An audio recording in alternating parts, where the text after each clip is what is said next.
How can you change the keyboard layout on the iPad? Let me talk about it. If you're new here, most definitely subscribe so you never miss anything important.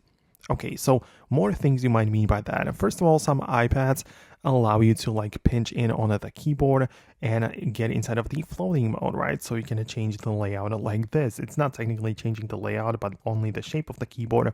But if you have that in mind, you can see that we can adjust it like that or hold down on the button in the bottom right and switch it to a different mode. So that's one thing.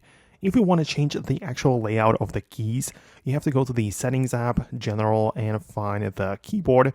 And it all comes down to the languages, right? So at the top, we have the keyboards. And for example, if I click on the English language, you can see that I can change the layout, right, from these options. And when I switch to a different one, the keys will be organized differently.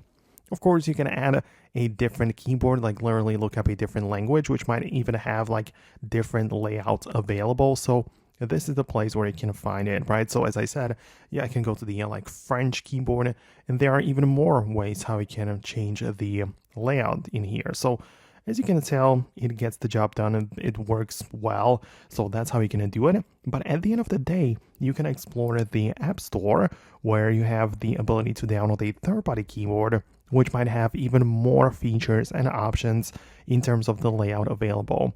So you can explore Google Gboard or Microsoft SwiftKey, and those apps can replace your built-in keyboard and perhaps, as I said, have more features for your specific needs. So let me know what you think below. Hit the thumbs up and subscribe for the next tutorials and videos like this one, and I'll talk to you soon.